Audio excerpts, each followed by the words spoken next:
বিসমিল্লাহির রহমানির রহিম। প্রিয় দেশবাসী ও আমার অত্যন্ত আপনজন বগুড়াবাসী, আমি কয়েকদিন আগে সামাজিক যোগাযোগের মাধ্যমে একটা স্ট্যাটাস দিয়েছিলাম।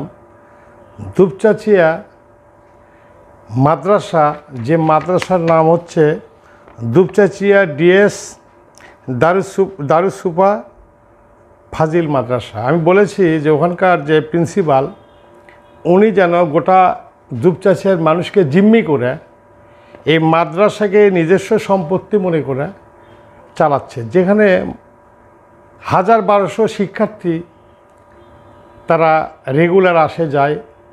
কিন্তু কী যে অনিয়ম, আর উনি যে কোন পাওয়ারে চলতেছে এটা কিন্তু আমাদের বোধগম্য না। কিসের এত বড় পাওয়ার? আপনারা আমার স্ক্রিনে দেখবেন যে নদী ভাঙতিছে, নদীর কাজ নদী করতেছে, মানুষের কাজ মানুষ করতেছে। নদীর কাজই হচ্ছে ভাঙ্গা করা। তবু একটা ওখানে শান্তি আছে মানুষের, যে ঘরটা ভেঙে নিয়ে যাতে আমার নদীকূলের মানুষের আধা ঘন্টা বা 1 ঘন্টা সময় লাগে, ওইভাবে জীবনটা কাটিয়ে নিছে তারা এবং মানে নিছে। আর আমাদের রাষ্ট্র ভয়াবহ ব্যবস্থার সঙ্গে আমাদের লড়াই করে বেঁচে থাকার অভিজ্ঞতা 1971 সনে আমার জাতির পিতা বঙ্গবন্ধু শিখিয়ে দিয়েছেন যে বাঁচতে গেলে তোমাকে কথা বলতে হবে, তোমাকে লড়তে হবে। আমরা সবাই বঙ্গবন্ধুর কথা, মাননীয় প্রধানমন্ত্রীর কথা স্টেজে উঠাই 15 মিনিট ধরে বলি, এবং আমি খেয়াল করি খুব ভালোভাবে, পার্লামেন্টেও যারা এমপি হয়ে যায় বঙ্গবন্ধু বা মাননীয় প্রধানমন্ত্রী গুণগান গাতে গাতে 5-6 মিনিট চলে যায়, তারপর থাকে 1.5 মিনিট তার যে এলাকার যে সে এমপি, ওই কথা বলার আগেই মাননীয় স্পিকার মহোদয় বলে যে আপনার সময় শেষ। তাহলে যেখানে মানুষের ভাগ্য নিয়ে কথা হবে, এলাকার সমস্যা নিয়ে কথা হবে, রাষ্ট্র নিয়ে কথা হবে, সেখানেও পর্যন্ত রাজনীতিটা এমনভাবে নিয়ে গেছেন যেটা রাষ্ট্রের ক্ষতি হচ্ছে। আমি জানি না এই কথা বলা আমার কতটুকু গ্রহণযোগ্যতা থাকলো কি না, তবে আমি বলি যদি জাতির পিতাকে সম্মান জানাতেই হয় একবারই জানা দেন, কিন্তু পার্লামেন্টে গিয়ে প্রথমেই আপনার এলাকার সমস্যাটা আগে বলেন, তারপরে আপনি কাকে সম্মানিত করবেন এটা কিন্তু আপনার বিবেক বুদ্ধি কাজ করবে। কিন্তু সবাই যায় যদি চামচামি করেন, তা রাষ্ট্রে কিন্তু যে আজকে যে অবস্থা, এটা আরও সামনে দুঃসময় হয়ে ফিরে আসবে। আমি যে সরাসরি যে কথায় আসতে চাই, যে দুপচাচিয়ার এই ডিএস দারুসুফা ফাজিল মাদ্রাসার যিনি প্রিন্সিপাল, ইনার কৃতকার্য বা কর্ম দেখে আমি খুব হতবিহ্বল। বিশেষ করে আমাদের দেশের যে মাদ্রাসা, এই মাদ্রাসাগুলিতে এমন দুর্নীতি চলতেছে, এবং দুর্নীতির স্বর্গরাজ্য বললে ভুল হবে। এই মাদ্রাসায় কি হয় আমি যত সামান্য তথ্য পাইছি খুব চেষ্টা করে, কারণ প্রিন্সিপাল সাহেব গোটা এলাকায় যারা কথা বলবে তাদের মুখের মধ্যে টাকার বান্ডিল দিয়ে ওনার বিরুদ্ধে আর কেউ কথা বলার লোক পাওয়া যায় না। আমি খুব চেষ্টা করেছি কিন্তু পাইনি বললেই চলে। উনি যে কাজগুলি করেন, যেখানে 3টি শিক্ষক দীর্ঘদিন যাবৎ তারা ওই মাদ্রাসায় আসে না, মাথায় রাখেন 3টি শিক্ষক, কিন্তু প্রতিদিনে তাদের হাজিরা খাতায় কে সই করতেছে, তাদের বেতন কে তুলতেছে। বেতন তোলা কিন্তু বন্ধ নাই, হাজিরা খাতা সই করাও বন্ধ নাই, কিন্তু এই 3 শিক্ষককে কোনো দিনও আপনারা যাচাই করবেন, কোনো দিনও ওনারা শিক্ষা প্রতিষ্ঠানে আসে না, কিন্তু চাকরি আছে দিব্যি। আমি যথারীতি খোঁজ নিয়েছি, যেনার নাম নাজমুন নাহার, উনি আসলেই অসুস্থ। তাহলে অসুস্থ হয়ে আপনি চাকরি ছেড়ে দেন, আপনি আমার রাষ্ট্রের বেতন নেবেন, আপনি অসুস্থ হয়ে বাসায় পড়ে থাকবেন, তাহলে আপনার জায়গাটা পূরণ করবে কি? এই যে 3 জন শিক্ষকের বেতন, এটা পর্যন্ত প্রিন্সিপাল তুলে সামান্য টাকা তাদের বাড়িতে পাঠায় যে তোমাদের তো চাকরিই নাই, আমি যা দিলাম এটাই তুমি মেনে নাও। আর 75% টাকা ওই প্রিন্সিপাল, অর্থাৎ যেটাকে বলবো যে ধরে নেন যে যারা লুট করে নিয়ে দেশের বাইরে চলে গেছে, এরকম উনি লুট করে নিয়ে ধর্মীয় প্রতিষ্ঠানে ঢুকে পড়ে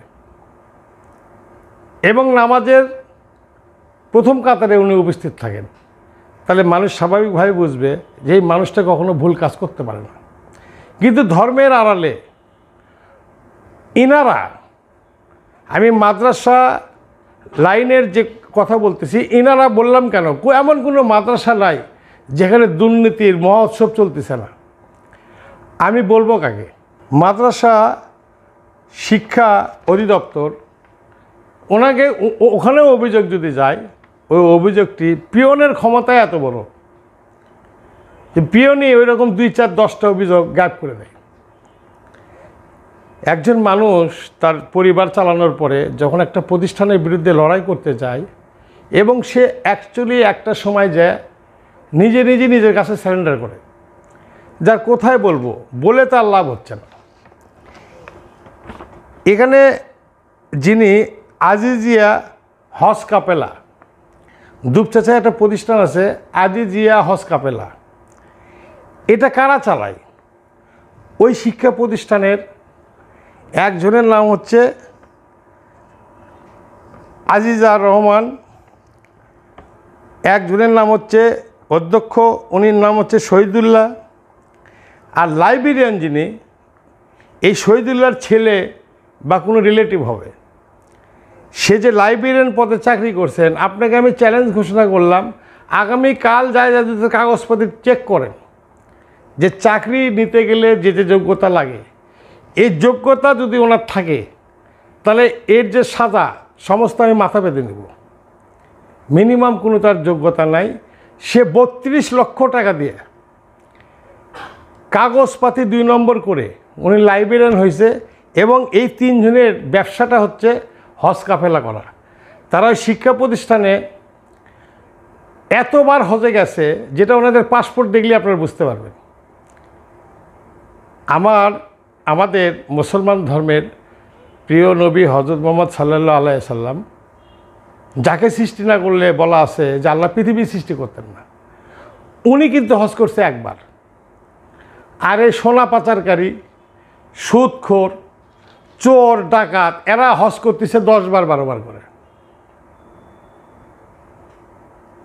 যেখানে আমাদের দেশে এই যে করোনার পরে মানুষের দুর্বিষহ জীবন চলতেছে, সেখানে আপনি পাশের বাড়ির লোকের খোঁজ না নিয়ে, পাশের বাড়ির যে আমার অসুস্থ মা, আমার শিক্ষা অনুরাগী পিতামাতা, আমার যে সন্তান শিক্ষায় শিক্ষিত হয়ে আগামী দিনে দেশের সম্পদ হবে, এগুলি না দেখে শুধু শুধু হজে আপনারা দৌড়াচ্ছেন বারবার। আপনি একবার যান, কোনো সমস্যা নেই, কিন্তু এত ওমরা হজ আপনার করা লাগবে কেন? আপনি তো শিক্ষা প্রতিষ্ঠানে চাকরি করেন। তাহলে শিক্ষা প্রতিষ্ঠানের টাকা আপনি যে গ্যাপ দেন, সেই টাকা কি আপনি বেতন থেকে কম নেন? তা নেন না। তাহলে আপনাদের মতো চোর ডাকাত যে হজে নিয়ে যাচ্ছেন, আর যারা যাচ্ছেন, আপনারা কি বুঝতেছেন যে কার মাধ্যমে কার ভাত রান্না আমি খাবো? একজন চোর, একজন ডাকাতের, যে আমার বাচ্চাকে ধোঁকা দিয়া প্রতিষ্ঠানেও চাকরি করতেছে, হজ কাফেলাও করতেছে, নিয়োগও দিচ্ছে দুর্নীতিভাবে। আবার যারা 3 জন অনুপস্থিত শিক্ষক মাসের পর মাস বেতন নিচ্ছে, তাদের টাকাও আপনি খাচ্ছেন। মৌলানা ইউসুফ আলী সাহেব, আপনি অধ্যক্ষ, আপনি কি আসলেই ইমানের সাথে ওই দুপচাচিয়া মোড়ের ওপর দেখা বলতে পারবেন যে আমি যা যা কথা বলছি সব মিথ্যা? আপনি একটা কথা আমার মিথ্যা প্রমাণ করে দেন, আমি জীবনে আর সমাজে কথা বলবো না। কারণ মাথায় রাখেন, আমরা একটা জিনিস মানি যে রাষ্ট্র আমার পরিবার। আপনি হন দুপচাচিয়ার, হন কাহালুর, আমার যায় আসে না। আমি যেখানে অন্যায় পাবো চেষ্টা করব সেটা বলার। আর বিশেষ করে সরকারি শিক্ষা প্রতিষ্ঠান, আপনি যে বেতনটা নেন এটা কি সরকারের? সারা দেশের দিনমজুর, কৃষক, অসহায় মা বাবা, যারা 4 টাকা 8 টাকা দিয়ে সাবান কিনতেছে, ওই সাবানের যে ভ্যাট আয়করের টাকাটা, ওই টাকাটা নিয়ে আপনি বেতন হয়। সরকারের কিন্তু তবিল থাকে না। সরকার জনগণের কাছ থেকে টাকা তুলে সেই টাকা সুষ্ঠু বণ্টনের মাধ্যমে রাষ্ট্র পরিচালনা হয়। কিন্তু আপনাদের মতো যদি ধর্মীয় ব্যবসায়ীরা এই রাষ্ট্রে আর বেশি দিন থাকে, তাহলে রাষ্ট্র বিপর্যয় হতে সময় লাগবে না। আমরা এমনি দুর্নীতিবাজদের নিয়ে চিন্তায় অতিষ্ঠ। যদি আমি বলি যে রাসেল ভাইপার এখন বাড়াইছে আতঙ্কিত, আর আমি বলবো যে রাসেল ভাইপারের চেয়ে দুর্নীতিবাজরা বেশি ভয়ঙ্কর। রাসেল ভাইপার যে এলাকায় বাড়াইছে, এখন রাসেল ভাইপার বাড়াবে, রাসেল ভাইপারের চেয়ে বড় কিছু বাড়াবে, কারণ মানুষের মাথাটাকে অন্যদিকে ডাইভার্ট করা হচ্ছে, যাতে মানুষ প্রকৃত কথাটা না বলতে পারে। কিসের রাসেল ভাইপার, কিসের করোনা, কে কি বলেন? দেশ ধ্বংস হয়ে গেল, ব্যাংক ধ্বংস হয়ে গেল, প্রতিষ্ঠানগুলো ধ্বংস হয়ে যাচ্ছে, কারো দেখার নাই, দেশটা মনে হচ্ছে আল্লাহ চালাচ্ছে। এর মাঝেই যদি আপনারা বগুড়ায় যারা আমার ফেসবুকে আমার যারা বন্ধুরা, ছোট ভাই যারা আছেন, যদি মনে করেন যে হ্যাঁ আব্দুল মান্নান এখন তো এই কথাটি ন্যায্য বলছে, কারু না কারু কোথাও না কোথাও একটা সম্পর্ক আছে সরকারি এজেন্সির সঙ্গে, দুর্নীতি দমনের সঙ্গে, এবং যেভাবে পারেন, কারু ভাই আছে, খালু আছে, চাচা আছে, আমার এই দুপচাচিয়া এই মাদ্রাসাটা, এই শিক্ষা প্রতিষ্ঠানটাকে রক্ষা করার জন্য সবাই সব জায়গায় থেকে চেষ্টা করবেন।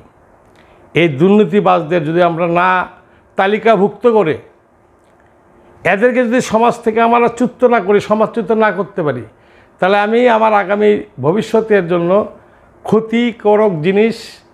ক্ষতিকারক জিনিস আমি সমাজে রেখে গেলাম। আর আমাকে আমার আগামী প্রজন্মকে বাঁচাতে গেলে সমাজে যে ক্ষতিকারক জিনিস আছে এটা নির্মূল করার চেষ্টায় আমাদের একত্রিতভাবে সবাই মিলে কাজ করবেন। এখন এইরকম একটা সময় আসছে, কেউ কিছু বলতেছে না, বললে যে কি হয়? আরে আমরা সেই জাতি, যুদ্ধ করে দেশ স্বাধীন করছি, আমাদেরকে এই দেশ কেউ ধার দেয়নি, এই দেশ আমাদেরকে কেউ উপহার দেয়নি, এই দেশ কেউ বলেনি রোহিঙ্গাদের মতো যে তোমরা কিছুদিন থেকে চলে যাও। যুদ্ধ করে আমরা দেশ স্বাধীন করছি। তাহলে আমরা যদি প্রতিবাদ না করতে পারি, তাহলে কি সবই আমরা রাজাকার হয়ে গেলাম?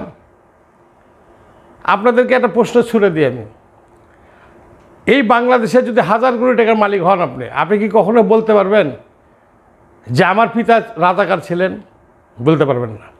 কিন্তু একজন মুক্তিযোদ্ধার ছেলে যদি সে 1000 গরিবও হয়, সে গর্বের সঙ্গে বলতে পারবে যে আমি মুক্তিযোদ্ধার সন্তান। সততা অসততা। কিন্তু আপনারা চুপ হয়ে গেলেন কেন? সবাই চুপ হয়ে গেলেন। এর আগের এমপি ছিলেন দুপচাচিয়ায়, উনি টাকার পাহাড় করে নিল। এবারে আমাদের যে ছেলেটা আসছে, আমাদের উপজেলা চেয়ারম্যান রাজু ভাইয়ের ছেলে, আমি ওনাকে বলতে চাই, দেখেন আপনি একটু চেষ্টা করেন।